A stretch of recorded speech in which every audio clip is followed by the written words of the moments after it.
பூண்டி ஏரியில் திறக்கப்பட்டிருக்கும் நீர் கொசஸ்தலை ஆற்றில் கரை புரண்டு ஓடும் நிலையில் சடையங்குப்பம் உள்ளிட்ட பகுதிகளில் தரைப்பாலத்தை மூழ்கடித்து தண்ணீர் செல்கிறது. இது பற்றிய விரிவான தகவல்களை தருவதற்காக செய்தியாளர் மணிவர்மன் இணைகிறார்.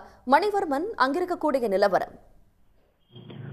பூண்டி புழல் ஏரியிலிருந்து திறந்துவிடப்பட்ட உபரி நீரானது கொசஸ்தலை ஆறு வழியாக கடலை சென்றடைவதால் சடையங்குப்பம் பகுதியில் இந்த தரைப்பாலம் மூழ்கியுள்ளது. குறிப்பாக இங்கு மணலி விரைவுச்சாலையை அடுத்த சடையங்குப்பம் பகுதியில் இருளர் காலனி, பர்மா நகர், சடையங்குப்பம் உள்ளிட்ட 500க்கும் மேற்பட்ட குடும்பங்கள் இங்கு வசித்து வருகின்றனர். இங்கு இந்த குடியிருப்பு வாசிகள் தங்களுடைய இயல்பு வாழ்க்கையை செல்ல வேண்டும் என்றால் இந்த பாலத்தை கடந்து செல்ல வேண்டிய சூழ்நிலை உள்ளது.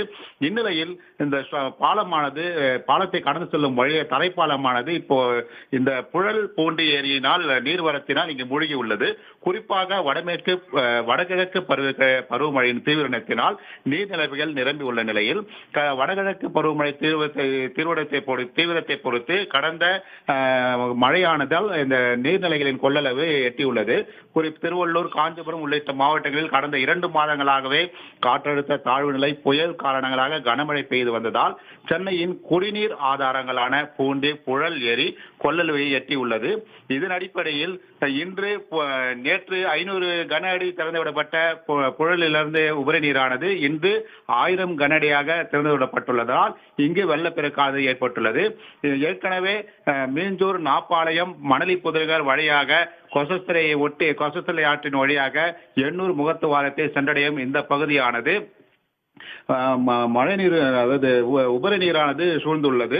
குறிப்பாக இப்பகுதியில் வெள்ளப்பெருக்கானது ஏற்பட்டுள்ளதால் மக்களின் வாழ்வாதாரம் பாதிக்கப்பட்டுள்ளது. தங்களின் வாகனங்களை வேறு மாற்று பகுதியில் இவர்கள் செலுத்தி வருகிறார்கள். இதற்கிடையே இங்கே இப்பகுதியில் இருக்கும் இருளர் காலனி மக்கள் 30க்கும் மேற்பட்ட குடும்பத்தினரை பாதுகாப்பாக பள்ளிகளில் தங்க வைக்கப்பட்டுள்ளனர். இருளர் குடியிருப்பு தற்பொழுது இந்த வெள்ள நீரினால் மூழ்கி உள்ளது. தங்களுடைய விவரங்களுக்கு நன்றி மணிவர்மன். உடனுக்குடன் செய்திகளை தெரிந்து கொள்ள சன் நியூஸ் பெல் ஐகானை கிளிக் பண்ணுங்க.